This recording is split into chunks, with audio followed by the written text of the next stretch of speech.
Hi dears, എല്ലാവർക്കും നമസ്കാരം. മൗനരാഗം സീരിയലിൻ്റെ നാളത്തെ സൂപ്പർ ഹിറ്റ് പ്രമോ വിശേഷത്തിലേക്ക് എല്ലാ കൂട്ടുകാർക്കും സ്വാഗതം കേട്ടോ. അങ്ങനെ നമ്മുടെ സരിയു ആഗ്രഹിച്ച് ആശുപത്രിയിലേക്ക് എത്തുകയാണ്. അപ്പോൾ അവൾ വന്ന് ഇറങ്ങുമ്പോൾ തന്നെ കാണുന്ന കാഴ്ച മരിച്ച ആ ഒരു ബോഡിയൊക്കെ കൊണ്ടുവരുന്നതാണ്. അപ്പോൾ ഇത് കാണുന്ന സമയത്ത് സരിയു ഒന്ന് അങ്ങ് സന്തോഷിച്ചു. ശരിക്കും പറഞ്ഞാൽ താരയെ വിക്രം തട്ടി കാണും. അപ്പോൾ താരയുടെ ഡെഡ് ബോഡി ആയിരിക്കും ഈ കൊണ്ടുവരുന്നത്.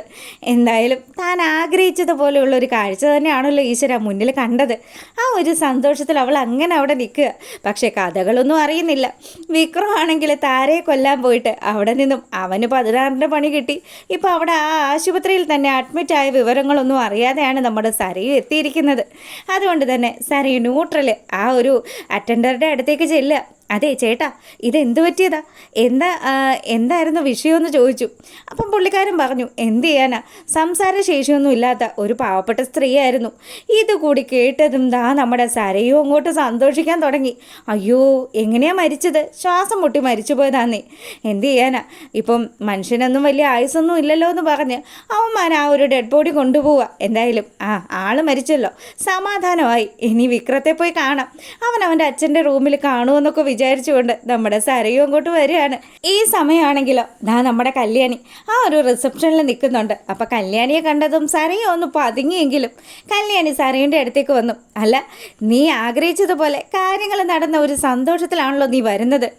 അതെടി, ഞാൻ നല്ല സന്തോഷത്തിൽ തന്നെയാണ്. എന്തേ, നിനക്ക് എന്തെങ്കിലും പ്രശ്നമുണ്ടോ എന്ന് സരയു തിരിച്ചു ചോദിക്കുക.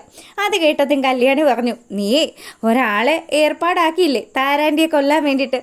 ആ ആളിപ്പോൾ എവിടെയാണ് ഉള്ളതെന്ന് നിനക്കറിയാവോ? ദേ, അവൻ അവിടെയാണ് ഉള്ളത്, ആ ഒരു റൂമിലാണ് ഉള്ളതെന്ന് പറഞ്ഞ് അങ്ങോട്ടേക്ക് ചൂണ്ടിക്കാണിച്ചു. താര കിടന്ന അതേ റൂമിൽ. അപ്പം നമ്മുടെ സരി ഒന്ന് ടെൻഷനായി. ഇതെന്താ സംഭവം, ഇവളെന്താ ഇങ്ങനെ പറയുന്നത്? എന്തായാലും പൊന്നുമോൾ അങ്ങ് പോയി നോക്കെന്ന് പറഞ്ഞു.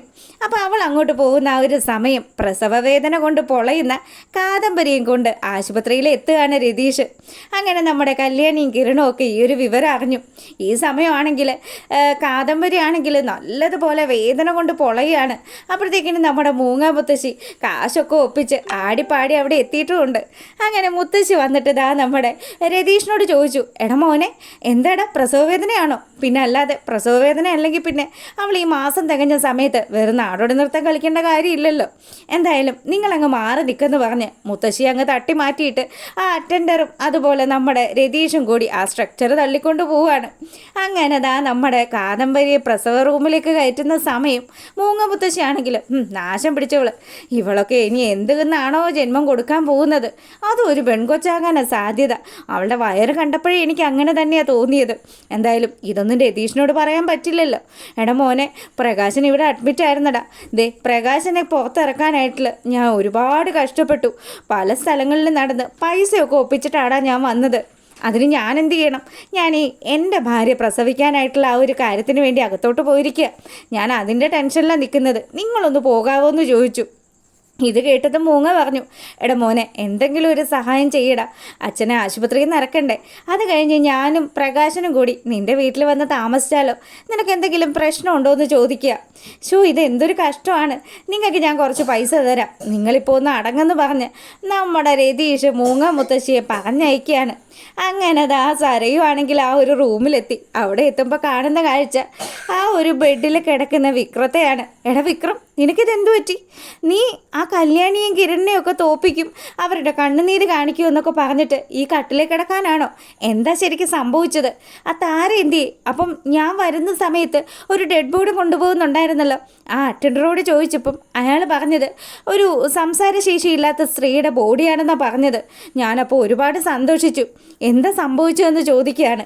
ഇത് കേട്ടതും വിക്രം പറഞ്ഞു, എൻ്റെ പൊന്നു മോളെ സരയു, നമ്മളൊന്നും ഉദ്ദേശിക്കുന്ന പോലെയൊന്നും അല്ല കാര്യങ്ങൾ നടക്കുന്നത്.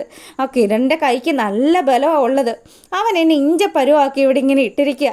ഇനി എന്ത് ചെയ്യണമെന്നൊന്നും എനിക്ക് ആലോചിച്ചിട്ടൊരു എത്തും പിടിയും കിട്ടുന്നില്ല. നീ എന്തായാലും വിഷമിക്കേണ്ട, ഞാൻ ഇവിടെ തന്നെയൊക്കെ ഉണ്ടല്ലോ. അവരെ സേഫാക്കി മാറ്റി നിർത്തിയിരിക്കുക. ഇത് കേട്ടതും സരയുവിന് കലി വരാൻ തുടങ്ങി. എടാ, നിന്നെ ഞാൻ എന്ത് വിശ്വസിച്ചാ ഒരു പണി ഏൽപ്പിച്ചത്? ഇതിലും ഭേദം മറ്റാർക്കെങ്കിലും കൊട്ടേഷൻ കൊടുത്താൽ മതിയായിരുന്നു. നിന്റെ കയ്യിൽ 5ൻ്റെ നെയ്യാ പൈസ ഇല്ലെന്ന് പറഞ്ഞുകൊണ്ടല്ലേ ഞാൻ നിനക്ക് പൈസയും തന്നത്. ഇനിയിപ്പോൾ എന്താ, എൻ്റെ കാശും പോയി. ഇപ്പം അതാ ഞാൻ വിചാരിച്ച കാര്യവും നടന്നില്ല. എടി നീയൊന്ന് അടങ്ങ്, ഞാനത് എങ്ങനെയെങ്കിലും നടപ്പാക്കാം. ഞാനിവിടെ കിടന്നുകൊണ്ടാണെങ്കിലും എന്തെങ്കിലും ചെയ്യാൻ പറ്റുന്ന കാര്യങ്ങൾ ചെയ്യും. ആ സ്ത്രീയെ ഞാൻ തട്ടാതെ ഇവിടുന്ന് പോവില്ല എന്നൊക്കെ സരയുവിന് വാക്ക് കൊടുക്കുകയാണ്. അങ്ങനെ നമ്മുടെ കാദംബരിയും രതീഷിനെയും ഒക്കെ കണ്ട വിവരങ്ങളൊക്കെ പറയാൻ വേണ്ടി മൂങ്ങ മുത്തശ്ശി പ്രകാശിൻ്റെ അടുത്ത് വന്നു. എടാ മോനെ, നമ്മൾ ഇനിയും പഴയ രീതിയിലൊക്കെയാണ് മുന്നോട്ട് പോകുന്നതെങ്കിലേ അതെ നമ്മുടെ ജീവിതം വലിയ കോഞ്ഞാട്ടയായി പോവും, ഒരു കരകയറ്റം ഉണ്ടാവില്ല. ഇനി നീയും ഞാനും ഒക്കെ മാറണം. പെമ്മക്കളൊക്കെ നല്ലതാടാ, അവരെയൊക്കെ സ്നേഹിച്ചു തുടങ്ങണം. ഇന്ന് അവർക്കേ ഉള്ളൂ സമ്പാദ്യങ്ങൾ, അവരോടൊപ്പം നിന്നിട്ടേ കാര്യമുള്ളൂ. ദേ ഇപ്പം തന്നെ എവിടെയൊക്കെ തെണ്ടിപ്പ് തെരുവലം കൊട്ടി നടന്നിട്ടാണ് ഈ ഒരു പണം എനിക്ക് കിട്ടിയെന്ന് നിനക്കറിയോ? എത്രമാത്രം ഞാൻ കഷ്ടപ്പെട്ടു. ഇതിനു മുന്നേ എനിക്ക് ഇങ്ങനെയുള്ളൊരവസ്ഥ വന്നിട്ടേയില്ല. എന്തായാലും എൻ്റെ മോനെ എനിക്ക് ഇവിടുന്ന് രക്ഷിക്കണമല്ലോ, അതിനു വേണ്ടിയാടാ അമ്മ ഈ കാല് വയ്യാതെയും ഈ പ്രായത്തിൽ ഇങ്ങനെ അലഞ്ഞു തിരിഞ്ഞ് നടന്നതെന്ന് കൂടി മൂങ്ങ പറഞ്ഞു. ഇതൊക്കെ കേൾക്കുമ്പം പ്രകാശന് ഒരു വിഷമമൊക്കെ ഉണ്ട്. നിൻ്റെ മോനെ കൊണ്ട് എന്തായാലും ഒന്നും നടപ്പില്ല എന്ന് പറഞ്ഞ് മൂങ്ങ മുത്തശ്ശി ആ ഒരു ബില്ലും ഒക്കെ അടച്ചതാ പ്രകാശനെയും കൂട്ടിയിട്ട് അവിടുന്ന് പുറപ്പെടുകയാണ്. അങ്ങനെ ദാ മൂങ്ങയും പ്രകാശനും ബാഗും സാധനങ്ങളും ഒക്കെ വാരി വലിച്ചെടുത്തു അവിടുന്ന് പോവാൻ തുടങ്ങുമ്പോൾ നമ്മുടെ കിരൺ വിളിക്കുക, അതേ എങ്ങോട്ടാ രണ്ടാളും കൂടി? ഇവിടെ ഒരാൾ കൂടി കിടക്കുന്നുണ്ട്, അവൻ കൂടി ഡിസ്ചാർജ് ആയിട്ട് പോയാൽ പോരെ. ഇത് കേട്ടതും രണ്ടാളും ഞെട്ടി നിൽക്കുകയാണ്. എന്തായാലും നല്ലൊരു ട്വിസ്റ്റാണ്, നാളെ കാണാം കേട്ടോ. അപ്പോൾ ഓക്കെ.